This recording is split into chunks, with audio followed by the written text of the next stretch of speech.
Oh, look at that. We got doors. We got functioning doors. Yeah, gosh.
So, we finally got the hinges put on the doors, and they do work, but it's not as smooth of an action as I'd like it to be. I mean, it kind of sticks a little bit, kind of binds up a little bit once I move out to here.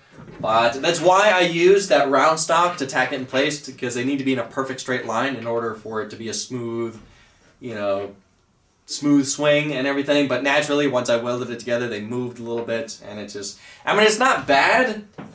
I don't know. And then now I'm thinking maybe it's kind of good that they don't swing freely, because we kind of don't want them swinging freely, and maybe it'd be nice to be able to swing it out and then it kind of just stays there on its own. So I don't know. I may leave it, or I may.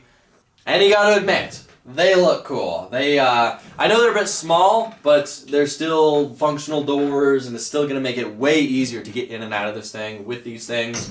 So I really like how they turned out. So now we do need to do the latching mechanisms for these to get them to stay closed, but we don't really need to do that right now. Right now, I really want to get the shocks put on this thing, and to be able to do that, we need to do a little bit more cross bracing in the front to strengthen that up, as well as we got to do all the cross bracing on the trailing arms. Once we get that done, then we can finally put the shocks on this frame.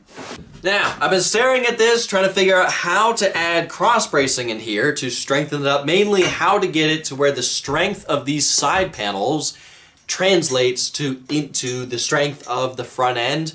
And ideally, really the best way to do this, and I hate to say this, the best way to do this would be to have a piece of tubing going from this giant corner to that corner right there of the frame, but that doesn't make sense when this piece of tubing is down here. Now, I've been looking at this, and ideally this tubing should go up to here. That would be the strongest way to do this.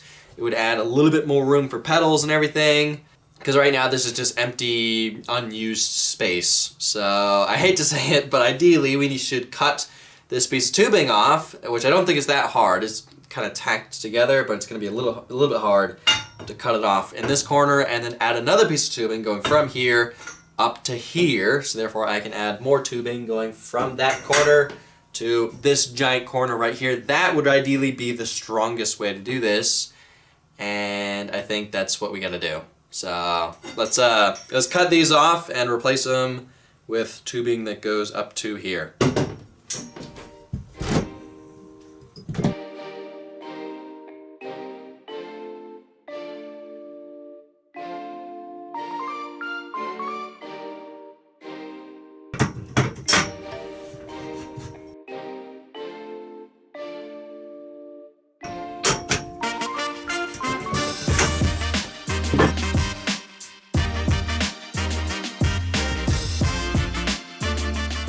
So originally they were connected to here, and we're going to be going up to here.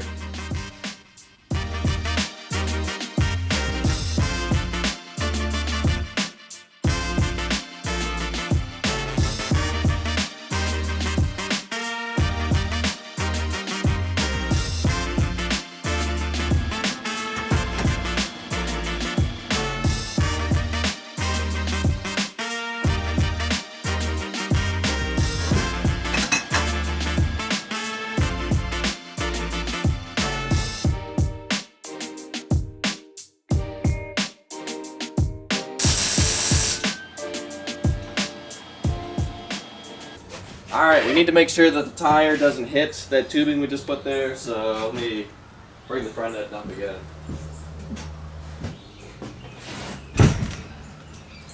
There it goes.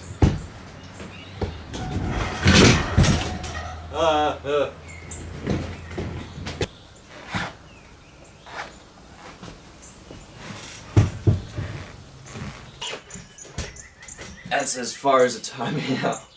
I mean, it's close. It's definitely a lot closer. There's about less than an inch of clearance right now, but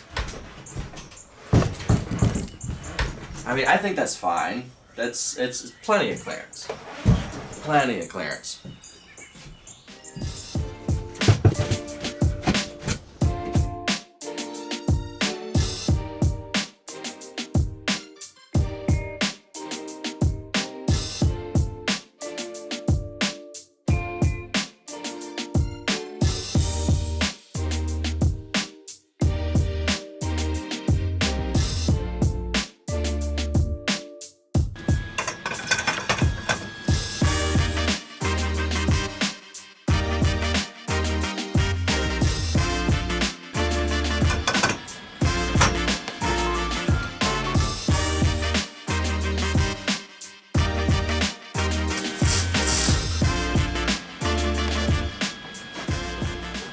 So I want to add a little bit more cross bracing in here. We need to strengthen this up because this is actually where the shocks are going to be mounted to, somewhere right here, and it's going to connect up to here. So we got to strengthen this up, but I'm not sure how to do that yet because the shocks aren't mounted yet.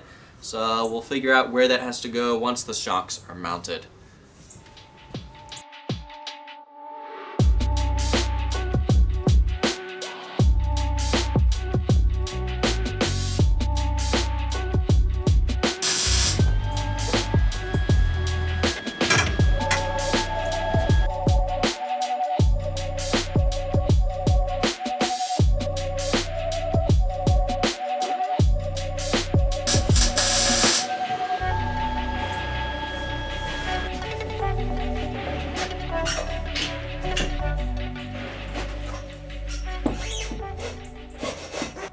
This is just an idea of where a spare tire could go on this thing, but the thing is, if I put this here, we can't have rear view mirror because this just blocks being able to look behind us. So, do we really need a spare tire? I've never needed one. I've never popped a tire. Luckily, I've never popped a tire, but I don't know. Do we need a spare tire for this thing? It's just more weight. It's more mass, it's a lot more weight on the back end, so I don't know. But a spare tire could go there if we needed one.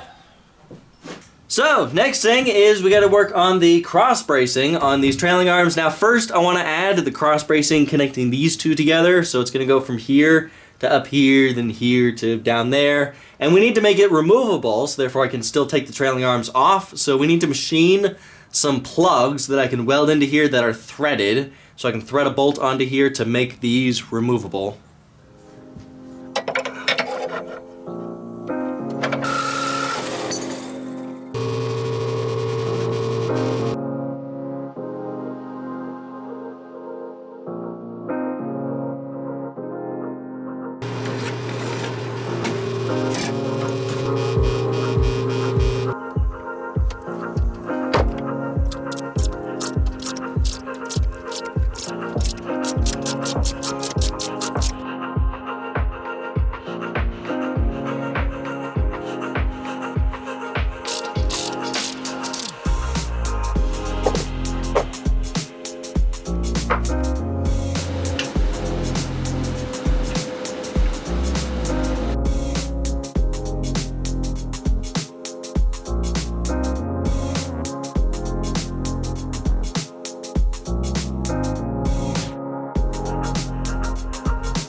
Now, we got the front cross bracing installed. That helps get the alignment perfect and the spacing of these perfect. Now, it'd be kind of nice to be able to finish the cross bracing with these with them not on the floor. So I'm going to take these off the frame, so therefore we can finish this on the table.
Alright, the trailing arms are mostly finished. We got all the cross bracing installed, and because I'm trying to picture this. The tire's gonna be here, the mounts are here, so therefore it's gonna be like a twisting force, a twisting action on this. So I was trying to add cross bracing to keep it from twisting, and I don't know, I may need to add a bit more right here, connecting from here to here. I didn't really do that. I connected, you know, from here up to there. But I didn't really connect anything up to here except for this and this tubing right here, which I think it'll be strong enough. I think it'll work. We're gonna find out at least. Now, I did weld some of this together, some of the easier spots to reach, but I didn't fully weld it together. We'll do that once we weld the whole frame together. So let's put this back on the frame.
Alright, so the trailing arms are done, they're installed, so let's finally put the suspension on this project.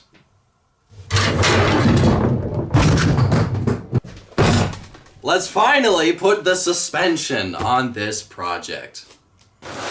Now, long story short, if you guys remember, originally I ordered these that are 2.0s with 8 inches of travel, and the company I ordered them from told me it's going to take like a ridiculous amount of time for them to get here. I called them and asked them, is it really going to take that long? They said they're really not sure, and they may show up sooner, they may show up later, they're really not sure. So I told them, I guess I'll wait, and then a couple weeks later, after seeing some of you guys' comments of saying you guys had the same issue and they never got there, and then like 5 months later, some of you guys had to like just cancel your order After reading those comments, I'm like, no, I'm not waiting that long. So I called them again and asked them, what do you have in stock?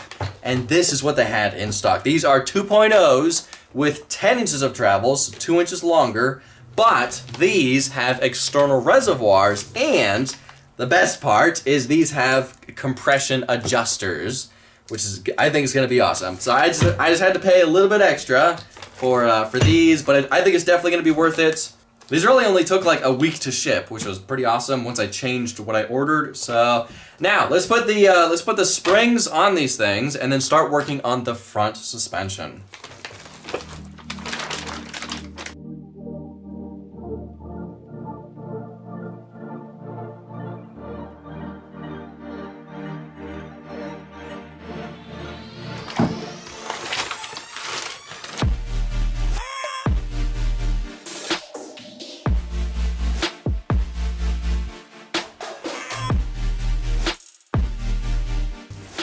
Oh man, look at that. Look at how clean these things are. There's no scratches, there's no mud yet. Unfortunately, yeah, these things are gonna get scratched up. So just enjoy how clean these things are now, because they're gonna get real dirty soon. Yeah, this is why I like King coilovers. They are some really nice looking shocks.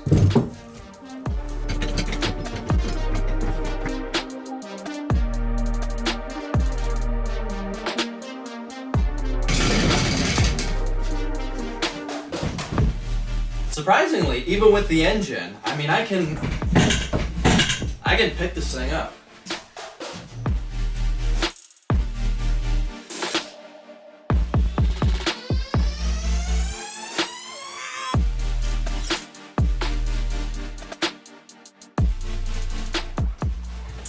Man, look at that. That looks awesome. So this is the highest the frame can go before the CV axles start binding up, so this is the maximum amount of downward suspension travel that this suspension can have. So this is where I'm going to install the shocks.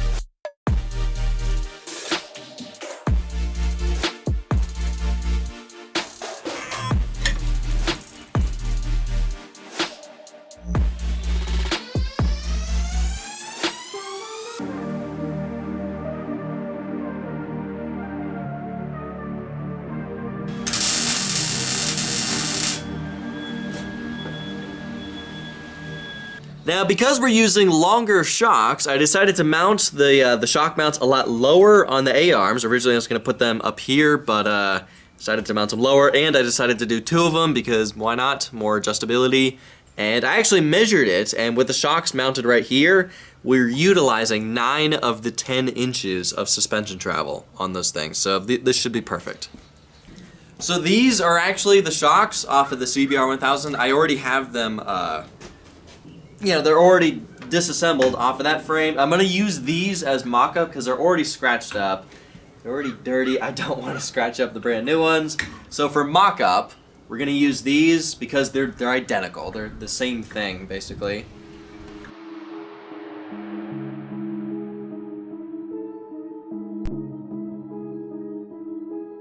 Look at that. Oh, that looks awesome.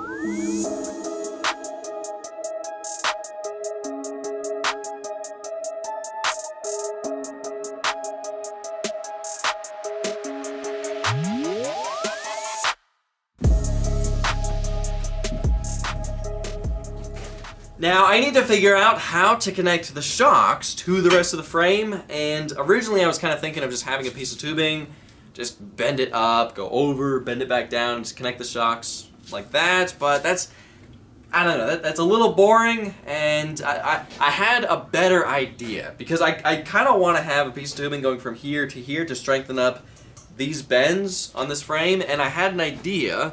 What if, instead of just having a piece of tubing just going up and over, what if we have it go from this corner, going up, bend it down, and then go to this corner. Same thing on this side. Go from that corner, bend it down to this corner. That would create some type of cross bracing. Something like that. And I think that would look pretty cool. It's going to be the strongest because it's going to have cross bracing. Then we can strengthen it even more by having more tubing going from here down to here, then here down to here, add a little bit more cross bracing in there. I think that would look pretty cool, and it's going to be the strongest.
Man, you gotta admit, this thing looks awesome.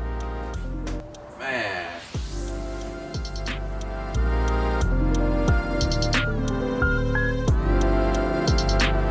Don't scratch these things.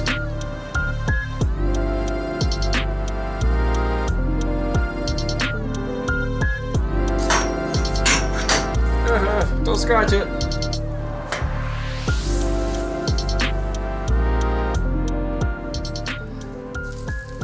Just like that. Look at that. Man. Oh, that's gonna look awesome.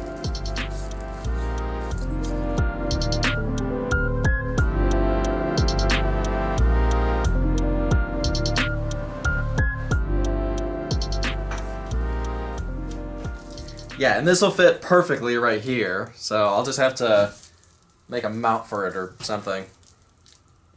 Now, right now, there's really nothing connecting this down to here except for over here and over here, so we really need to connect this down to here. That'll really strengthen it up, but I'm planning on putting the radiator in here somewhere up in front, and I'm not really sure exactly where it's going to go, and it's kind of large.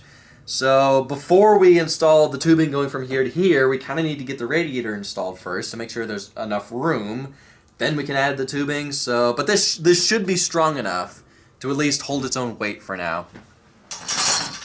All right, moment of truth to see if the spring rates that I calculated are correct. Is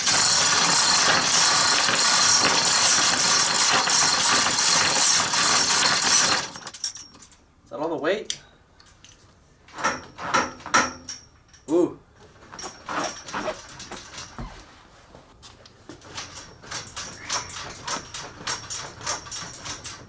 I mean, it's working. It's holding itself up, but I kind of wanted it to sag just a little bit more.